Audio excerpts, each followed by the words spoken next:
Modern history पढ़ेंगे आज हम, जिसमें हम लगभग पूरे भारत की जितना भी आज तक का इतिहास रहा है वो टोटल इतिहास मॉडर्न हिस्ट्री में हम कवर कर लेंगे। 1-2 घंटों में हम ऐसा कुछ कर लेंगे कि हमारी पूरी मॉडर्न हिस्ट्री कवर हो जाए, इंपॉर्टेंट इवेंट्स भी कवर हो जाए और आज तक के भारत के इतिहास में मॉडर्न हिस्ट्री में जो भी बड़े आंदोलन हुए हैं और जो बड़ी विचारधारा चली है वो सारी चीजों को भी कवर करने की हम कोशिश करेंगे। लेकिन मॉडर्न हिस्ट्री को जब हमको शुरू करना है, तो जब हमको भारत को इंडिपेंडेंस आजादी दिलानी है, तब हमको एक चीज की बात करना पड़ती है जिसका मतलब होता है नेशनलिज्म की भावना या राष्ट्रवाद की भावना। इस भावना को या इस भावना का उदय या इस विचारधारा का उदय कब से हुआ, डिस्कशन हमारी यहां से शुरू होगी। पहले हम पढ़ चुके हैं लेकिन काफी अलग तरीके से आज हम इसको देखेंगे, तभी आपको डेप्थ में समझ में आएंगे आने वाले जितने आंदोलन भी है। तो नेशनलिज्म राष्ट्रवाद की भावना आई कहां से, सबसे पहली शुरुआत उसकी आखिरकार हुई कहां से।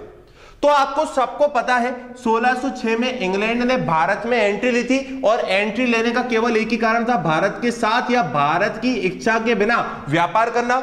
1606 में इंग्लैंड ने जैसी एंट्री ली, उसके बाद 1757 में जो उन्होंने पहला युद्ध लड़ा था भारत के खिलाफ, वो युद्ध कौन सा था, द बैटल ऑफ प्लासी। ये मैं आपको सारी चीजें इसलिए बता रहा हूं क्योंकि नेशनलिज्म की भावना आखिरकार आई कहां से, इसके बारे में हमको देखना है। राष्ट्रवाद की भावना, और ये राष्ट्रवाद की भावना दरअसल होती क्या है। 1757 में एक युद्ध हुआ था जिसका नाम था बैटल ऑफ प्लासी, प्लासी का युद्ध। बैटल ऑफ प्लासी के बाद भारत में ये वो युद्ध था जो अंग्रेजों ने भारत से पहली बार लड़ा था। इसके बाद एक और युद्ध हुआ 1764 में जिसका नाम कौन सा था, बैटल ऑफ बक्सर। देखिए अंग्रेजों की विचारधारा में मैं आपको पहले बता चुका हूं कब आना परिवर्तन हुआ, बक्सर के युद्ध के बाद। उन्होंने भारत में अब केवल एक ही चीज करना शुरू करी जिसका नाम था एक्सप्लॉयटेशन, मतलब शोषण। इसी के फलस्वरूप इसके 100 साल बाद 1857 की क्रांति हुई, 1857 की क्रांति हुई। यह सब हम पढ़ चुके हैं। क्या 1857 की क्रांति भी राष्ट्रवाद नेशनलिज्म की भावना से लड़ी गई थी, या हमें जब राष्ट्रवाद की पहली भावना आई वो स्वयं से ही आई थी, या हमको पश्चिम देशों को देख के आई थी, वेस्टर्न नेशन को देख के आई थी। ये आखिरकार नेशनलिज्म की भावना वेस्टर्न देशों से आई थी या स्वयं आई थी, डिस्कशन हमारा मॉडर्न हिस्ट्री का वहां से शुरू होगा। सारे आंदोलन हम जब लड़वा पाएंगे भारत को, जब नेशनलिज्म की भावना जाए, राष्ट्रीयता की भावना जाए, राष्ट्रवाद की भावना जाए। अब वो राष्ट्रवाद की भावना स्वयं से आई थी या वो राष्ट्रवाद की भावना पश्चिम देशों से आई थी, तो ये हमको जानना पड़ेगा। देखिए कोई इतिहासकार कहते हैं कि राष्ट्रवाद की भावना भारत में स्वयं ही अपने आप ही आई थी। कुछ इतिहासकार कहते हैं कि वेस्टर्न थॉट से आई थी, पश्चिमी देशों से आई थी। तो सबसे पहले डिस्कस करते हैं इन दोनों में से आखिरकार सही कौन सा है और गलत कौन सा है। इन दोनों में से कोई सा भी सही नहीं है 100% और कोई सा भी गलत नहीं है 100%। पहले हम चलते हैं स्वयं। स्वयं मतलब देशी भावना थी क्या भारत में कभी। देखिए जब आप एनिशिएंट इंडिया पढ़ते हो, जब आप पढ़ते हो प्राचीन भारत, तो उसमें आपको स्वयं के देश, स्वयं की देश की मिट्टी, अखंड भारत का सपना, ये सारी चीजों की जानकारी मिलती है। जब आप मध्यकालीन भारत पढ़ते हो तब आपको भक्ति आंदोलन याद है, अभी सभी को भक्ति आंदोलन हुए थे, तो उन आंदोलनों में आपको यह दिखेगा कि उत्तर से लेके दक्षिण तक और पूर्व से लेके पश्चिम तक जो भक्ति आंदोलन थे वो पूरे भारत में फैल रहे थे। प्राचीन भारत में क्या था, कौन सी विचारधारा चल रही थी, देशी अखंड भारत। और मध्यकालीन भारत में क्या हो गया, नॉर्थ से साउथ तक और ईस्ट से वेस्ट तक क्या फैल रहा था, भक्ति आंदोलन फैल रहा था। तो ये सारी चीजें हमको इस और थोड़ी बहुत प्रेरणा देती हैं कि नेशनलिज्म की भावना भले हमें बाद में आई लेकिन वो स्वयं निर्मित थी, वो देशी थी। अब कुछ लोग कहते हैं कि वेस्टर्न थॉट से आई।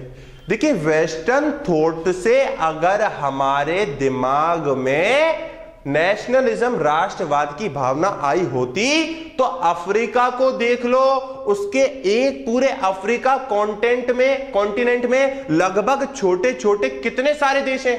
अब भारत के संदर्भ में मैं आपको इसको क्यों बता रहा हूं, भारत कौन सा नेशन है, प्लूरलिस्ट नेशन मतलब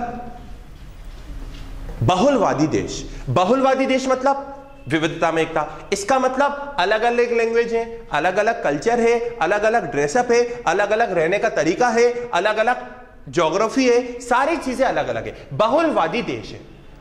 तो अफ्रीका में जब अगर हमने वेस्टर्न थॉटों से हमारी राष्ट्रवादिता की विचारधारा जागी होती तो हमारी कंट्री प्लूरलिस्ट कंट्री के होने के बावजूद भी कम से कम उसके टुकड़े तो होते। लेकिन वो जो टुकड़े हुए मतलब जो वो बंटवारा हुआ था 1947 का, दो पार्ट में था, लेकिन अफ्रीका के तो बहुत छोटे छोटे टुकड़े हैं ना, तो फिर ये विचारधारा भी नहीं। स्ट्रॉन्ग या भावना की शुरुआत कहां से हुई थी? देशी से।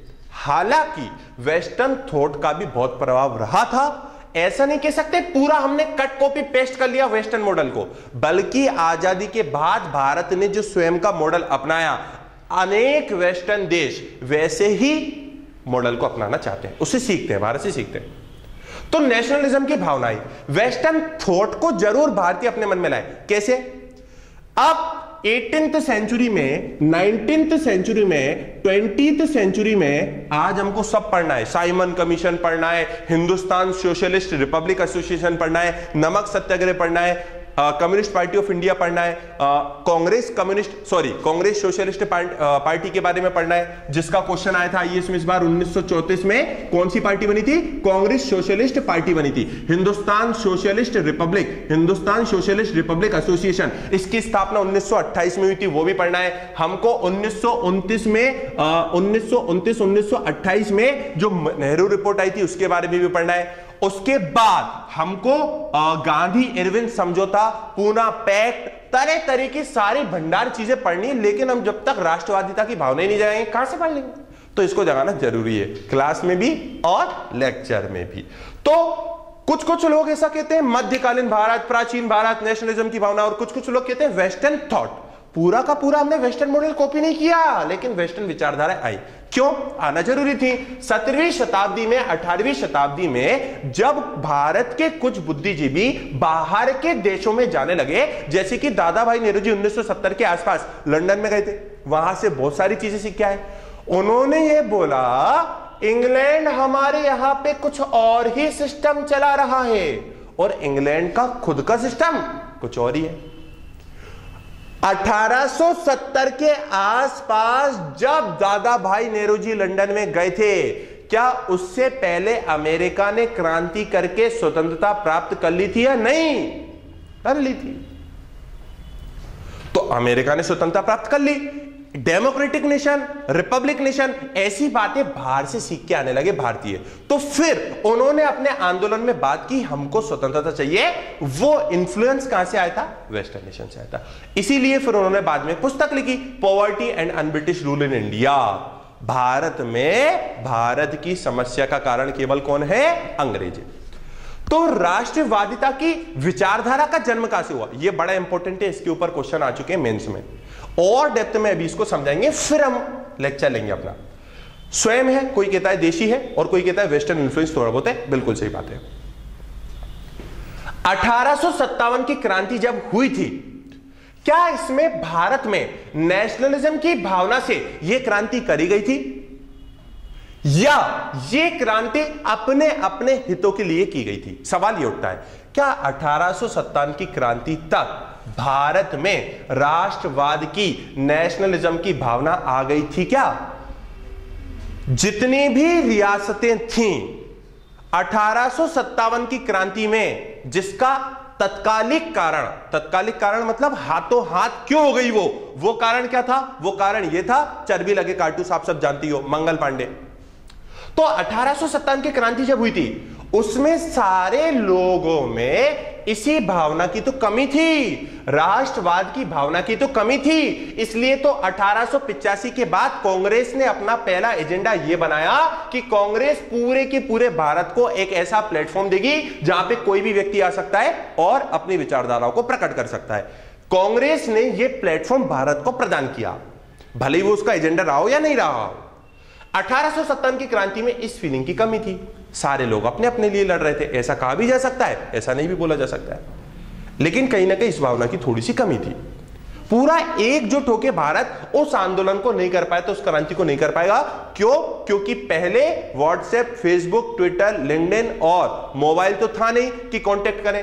1857 की फेल होने के कारण ये रहा, एक तरफ ये लड़ रहा है 10 तारीख को ये राज्य, ये लड़ रहा है 15 तारीख को, ये लड़ रहा है 2 महीने बाद, किसी के बीच में कनेक्शन ही नहीं था। अगर सारे भारत में एक ही दिन ये क्रांति होती तो इसका रिजल्ट और ज्यादा अच्छा होता। नेशनलिज्म की भावना की शुरुआत दरअसल कहां से होगी? 1885 से एक प्लेटफॉर्म दिया जाएगा। आइए, अब नेशनलिज्म की भावना अभी भी उजागर नहीं हुई है। क्यों? क्योंकि 1885 में जब कांग्रेस की एस्टेब्लिशमेंट हुई, तब कांग्रेस से जितने भी लोग जुड़े हुए थे वो सारे मिडिल क्लास लोग थे। लोअर क्लास, कृषक, फार्मर्स अभी से जुड़े ही नहीं थे। आया समझ में? कांग्रेस की जब 1885 में स्थापना हुई, इससे कौन से लोग जुड़े हुए थे? अभिजात्य वर्ग, मिडिल क्लास लोग। बाद में जब उग्रवादी लोग आएंगे तो वो थोड़ी बहुत कोशिश करेंगे। अच्छे से समझना, 1885 में उदारवादी रही पहले कांग्रेस, बाद में जाके 1905 में बंगाल के विभाजन के बाद 1907 में कांग्रेस के 2 टुकड़े हो गए, वो आगे देखेंगे। 1885 में कांग्रेस की जब स्थापना हुई, जब लोग बाग उदारवादी थे, देखिए इसका मतलब समझिए, उदारवादी लोग और उग्रवादी लोग, इसका मतलब क्या है? उदारवादी लोग ये बोलते हैं प्रार्थना करो अंग्रेजों से, अंग्रेजों को कोई याचिकाएं लिखो, ऐसे पेपर में ले जाओ, याचिकाएं लिखो, अंग्रेजों को दो, अंग्रेजों को बताओ आप जो कर रहे हो वो गलत कर रहे हो। मतलब उदारवादी, मॉडरेट कोई भी आंदोलन में विश्वास नहीं करते थे।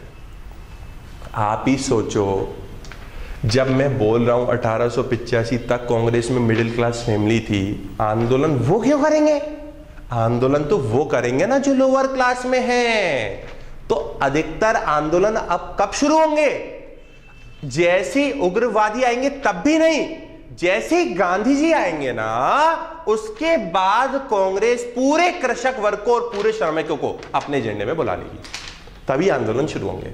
2 पॉइंट याद रख लेना, बड़े काम आएंगे। पहला पॉइंट क्या है? पहला पॉइंट यह है 1885 की बाद स्थापना के बाद कांग्रेस में जो भी रहा वो मिडिल क्लास लोग थे, उनका एजेंडा इतना ज्यादा आंदोलनकारी नहीं था। लेकिन बाद में 1915 के बाद जब गांधी जी आ गए, तरह तरह के आंदोलन इसलिए होंगे क्योंकि कांग्रेस ने अब जितने भी लोअर कैटेगरी के लोग थे उनको अपने उसमें शामिल कर लिया था। ये सारी चीजें चली। पहला पॉइंट। दूसरा पॉइंट क्या याद करना है? जब जब आंदोलन होगा उसके बाद जब निर्वात की स्थिति आएगी, वैक्यूम की स्थिति, निर्वात की स्थिति मतलब 1922 में आंदोलन चला, अब अगला आंदोलन 1926 में आ रहा है, तो वैक्यूम हो गया 4 साल का। उस दौरान क्रांतिकारी घटना होगी 100%। आप देख लो वाली, क्या देखेंगे? काकोरी कांड 1925। क्यों? क्योंकि उस समय 3-4 साल से आंदोलन नहीं चल रहा था, तो क्रांतिकारी लोगों को मौका मिल जाता था। 1 मिनट रुकिए, दोबारा पॉइंट पे वापस आते हैं।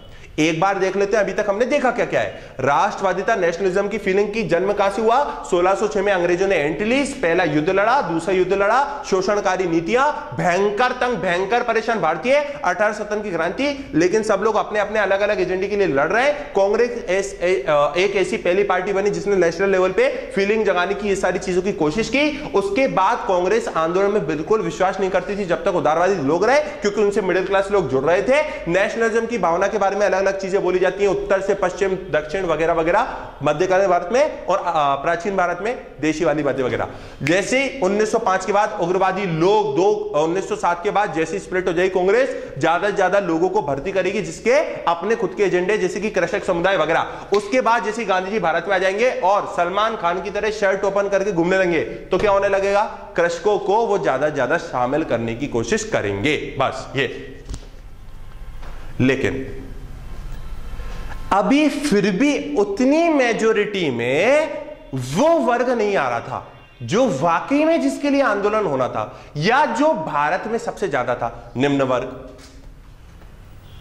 1915 के बाद गांधी युग में, या 1919 के बाद गांधी युग जब चला, मैंने आपको क्या बताया? ज्यादा से ज्यादा लोग आके जुड़ने लगे।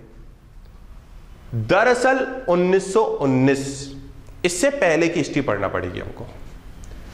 तो आप सभी को पता है 1905 में क्या हो चुका था। अच्छा, एक और बात ध्यान रखिएगा, अभी मैंने थोड़ी देर पहले बताया था उदारवादी मॉडरेट्स क्या करते थे, प्रार्थना, याचिका दे दो, शांति तरीके से सारी चीजें कर लो, आंदोलन कर नहीं रहे थे। आंदोलन शुरू होंगे 1906 के बाद में, ठीक है। एक्सट्रीमिस्ट में, उग्रवादी में जो एक व्यक्ति थे बाल गंगाधर तिलक, वो इसको कहते थे पॉलिटिकल मेंडिकेंसी। ये तो राजनीतिक भिक्षावृत्ति है, ये तो भिक्षा मांगने के समान है। क्या बोला इसको उन्होंने, पॉलिटिकल मेंडिकेंसी। ये तो राजनीतिक भिक्षा मांगने के समाज है। 1905 में क्या हो चुका था, बंगाल का विभाजन। बंगाल का विभाजन, दरअसल बंगाल का विभाजन ना होके हिंदू मुस्लिम एकता का विभाजन था, जब भारत के बंगाल क्षेत्र को दो भागों में बांट दिया गया। उसमें एक भाग था ईस्ट बंगाल, पूर्वी बंगाल, एक भाग था पश्चिम बंगाल, वेस्ट बंगाल। पश्चिम बंगाल में हिंदू मेजोरिटी थी, बहुसंख्यक लोग हिंदू थे। ईस्ट बंगाल में बहुसंख्यक लोग मुस्लिम थे, मुस्लिम मेजोरिटी थी। इन दोनों को बांट दिया गया। ईस्ट बंगाल मतलब मुस्लिम मेजोरिटी, वेस्ट बंगाल मतलब हिंदू मेजोरिटी। और इसके बांटने का बेतुका कारण दिया गया कि बंगाल का इतना बड़ा क्षेत्र है कि हमको उसमें एडमिनिस्ट्रेशन करने में दिक्कत आ रही है, इसलिए इसके दो भाग करने पड़ेंगे। उन्होंने तो यह रीजन दिया, लेकिन असली रीजन क्या था, हिंदू मुस्लिम एकता का खंडन करना, जिसमें अंग्रेजों ने पूरी तरीके से सक्सेसफुल रहे। हिंदू मुस्लिम एकता का खंडन कब हुआ, पार्टीशन ऑफ बंगाल 1905। अब ये जैसे ही हो गया 16 अक्टूबर 1905 को, दिमाग खराब किसका हो गया, उग्रवादी नेताओं का। ये तो भारत का खंडन करना चाह रहा है। अभी तक उदारवादी और मॉडरेट से कहने लगे, अभी तक तुम कोई आंदोलन ही नहीं कर रहे हो, ऐसे तो पूरे भारत के छोटे छोटे टुकड़े हो जाएंगे, आप तो पॉलिटिकल मेंडिकेंसी कर रहे हो। ये सब क्या चल रहा है, अब केवल आंदोलन की राजनीति भारत को बचा सकती है, तो अब केवल आंदोलन आंदोलन आंदोलन हमको शुरू करना है। 1905 में आंदोलन की राजनीति किसने शुरू करवाई, और वो बेस, वो स्ट्रॉन्ग बेस महात्मा गांधी को बाल गंगाधर तिलक और एक्सट्रीमिस्ट ने दिया था। क्योंकि आंदोलन की राजनीति को औपचारिक रूप से शुरुआत किसने कराई थी, एक्सट्रीमिस्ट ने कराई थी। वो सारी पिक्चर को सेट करके किसको मिल गई, वो पूरी गांधी जी को मिल गई। एक मिनट दोबारा चलते हैं। 1905 में जब 16 अक्टूबर को भारत में बंगाल का विभाजन हुआ, ईस्ट बंगाल को मुस्लिम मेजोरिटी थी, उसको अलग कर दिया गया, वेस्ट बंगाल को अलग कर दिया गया। 1947 में ईस्ट बंगाल पाकिस्तान को दे दिया गया, क्योंकि इसकी मुस्लिम जनसंख्या ज्यादा थी, तो यह कहलाएगा अब ईस्ट पाकिस्तान। 1947 में 1971 में ईस्ट पाकिस्तान विद्रोह के कारण ईस्ट पाकिस्तान को क्या बना दिया गया, बांग्लादेश। तो 1905 में बंगाल के दो विभाजन हुए। 1947 में ईस्ट बंगाल क्या बन गया, पाकिस्तान, ईस्ट पाकिस्तान। और 1971 में ईस्ट पाकिस्तान बन गया बांग्लादेश। ये हो गई इसकी हिस्ट्री। हिंदू मुस्लिम एकता का जब खंडन हुआ तो दिमाग किसका खराब होना शुरू हो गया। अब दरअसल जितने भी मॉडरेट थे और जितने भी एक्सट्रीमिस्ट थे, मतलब गर्मपंथी, उग्रवादी, आंदोलन की राजनीति बोल रहे हैं। देखिए, अगर इनका प्रेशर नहीं पड़ा होता अंग्रेजों पे, तो अंग्रेजों को क्या जरूरत थी अंग्रेजों को क्या जरूरत थी कलकत्ता से दिल्ली राजनीति शिफ्ट करने की। वो क्रांतिकारी प्रेशर ही था जिसके कारण उनको राजनीति परिवर्तन करना पड़ा। क्रांतिकारी प्रेशर ही था वो जिसके कारण उनको ये सारी चीजें करनी पड़ी। अब हुआ क्या, एक्सट्रीमिस्ट बोल रहे हैं हमको स्वराज्य चाहिए। क्या बोल रहे हैं, स्वराज्य चाहिए। किससे बोल रहे हैं, मॉडरेट। सत्ता किसके हाथ में, मॉडरेट। अभी तक विभाजन हुआ नहीं है। एक्सट्रीमिस्ट बोल रहे हैं हमको बहिष्कार करना है, मॉडरेट बोल रहे हैं बिल्कुल बहिष्कार करेंगे, अंग्रेजी वस्तुओं का, ना कि अंग्रेजों का। एक्सट्रीमिस्ट बोल रहे हैं हमको स्वराज्य चाहिए, बहिष्कार करना है, खुद की राष्ट्रीय शिक्षा चाहिए। यह बोला शिक्षा कहीं की भी हो। एक्सट्रीमिस्ट ने बोल दिया ये, मॉडरेट उस बात को मानने के लिए तैयार भी हो गए, लेकिन 1906 में कांग्रेस का जो कलकत्ता में सम्मेलन हुआ उसमें यह अफवाह फैल गई, मॉडरेट ने इनकी शर्तें मानने से मना कर दी। आपको अभी मैंने क्या बताया, 1857 की तत्कालिक कारण क्या था, कारतूस। कांग्रेस का विभाजन होने का तत्कालिक कारण क्या था, 1906 में जो कलकत्ता में हुआ था उसमें इनको यह अफवाह मिल गई कि मॉडरेट ने हमारी बातें माना, स्वराज्य की बात से मना कर दिया, तो फिर इसलिए विभाजन हुआ 1907 में। और अब कौन सी राजनीति शुरू होगी, आंदोलन की राजनीति। अब कौन सी राजनीति शुरू होगी, आंदोलन की राजनीति। देखिए, मॉडरेट ऐसा कहा जा सकता है कॉन्स्टिट्यूशनल रिफॉर्म चाहते थे। क्या चाहते थे, संवैधानिक सुधार। लेकिन अब भारत की विचारधारा में परिवर्तन हो जाएगा, कॉन्स्टिट्यूशनल रिफॉर्म ना मांग के, संवैधानिक सुधार ना मांग के, अब वो क्या आएंगे, स्वराज्य। आया समझ में। और देखिए, एक ही तरह के लोग नहीं है। गांधी जी ने तो खुद विश्व युद्ध प्रथम के दौरान, जब वर्ल्ड वॉर फर्स्ट चल रहा था, गांधी जी ने खुद घर घर जाके, मोहल्ले मोहल्ले में जाके अंग्रेजों का प्रचार किया है कि आप इनकी मदद करो। पहले विश्व युद्ध में पूरे भारतीय अंग्रेजों की मदद करें, यह मैं पर्सनली बोल रहा हूं गांधी जी ने। इसलिए तो गांधी जी को ब्रिटिश का सर्जेंट बोला जाता था। आया समझ में, ब्रिटिश का सर्जेंट क्यों बोला जाता था, सर्जेंट, वो इसलिए तो बोला जाता था कि गांधी जी घर घर जाके प्रचार कर रहे हैं। उसका कारण क्या है, आते हैं उस पर। 1906 में, 1907 में बेहतरीन, दोनों पार्ट अलग। अब 1907 से लेके 1916 तक कांग्रेस का इतना ज्यादा महत्व नहीं रहा, और अंग्रेजों ने 1909 में कुछ ऐसा कर दिया जिसने इस 1905 में हुए बंगाल के विभाजन में और आग में हिंदू मुस्लिम एकता का और ज्यादा तब खंडन हुआ जब 1909 में, जब मॉर्ले मोंटे रिफॉर्म आए। मॉर्ले मोंटे रिफॉर्म में क्या हुआ, मॉर्ले मोंटे रिफॉर्म में पृथक चुनाव की बात की गई, अलग अलग चुनाव होंगे हिंदू मुस्लिम के। तो 1905 में जो हुआ था वो नहीं चाहते थे 1857 की क्रांति में, जैसे हिंदू मुस्लिम एकता के कारण भारत, और 1905 में ये हो गया, और 1909 में उन्होंने क्या कर दिया, अब चुनाव भी अलग अलग होंगे। तो ये तो बात, पहली फीलिंग शायद यहीं से आना स्टार्ट होगी अलग राज्य की। भारत और पाकिस्तान, पहली फीलिंग हालांकि 1940 में आएगी पूरी तरीके से, लेकिन पहली फीलिंग कहां से आना स्टार्ट होगी। और आपको एक और बात बता देता हूं, 1906 में ढाका में क्या हो गया था, मुस्लिम लीग बन चुकी थी कि नहीं, ऑल इंडिया मुस्लिम लीग। 1913 में उसी ऑल इंडिया मुस्लिम लीग के अध्यक्ष बन जाएंगे मोहम्मद अली जिन्ना, और Mohammad Ali Jinnah all India Muslim league के अध्यक्ष रहेंगे भारत की आजादी 1947 तक। क्लियर।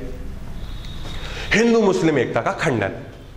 1909 में संविधान में परिवर्तन, मॉर्ले मोंटे रिफॉर्म आया। इसके बाद 10 साल बाद आएगा कौन सा, मोंटगे चेम्सफोर्ड। कौन सा आएगा, मोंटगे चेम्सफोर्ड, जिसको हम मोंटफोर्ड बोल रहे हैं अभी, मोंटफोर्ड आएगा। मोंटफोर्ड रिफॉर्म, दरअसल 1919 अंग्रेज क्या बोल रहे थे, अभी हमने कानून बना दिया, 10 साल बाद इसको चेक करेंगे सही चल रहा है कि नहीं। फिर 1919 में यह बना दिया, फिर 10 साल में चेक करेंगे। साइमन कमीशन क्यों आया था, इसीलिए तो साइमन कमीशन आया था कि जो इन्होंने कानून 1919 में बनाया है उसकी समीक्षा 10 साल बाद होगी। कब, 1929 में। 1 साल पहले क्यों गई थी, बाद में बताएंगे। हिंदू मुस्लिम एकता का खंडन हो गया और ज्यादा। और 1911 में क्या हुआ, मैंने आपको बता ही दिया था, दिल्ली राजनीति हो गई थी, पता ही है आपको, कलकत्ता से शिफ्ट।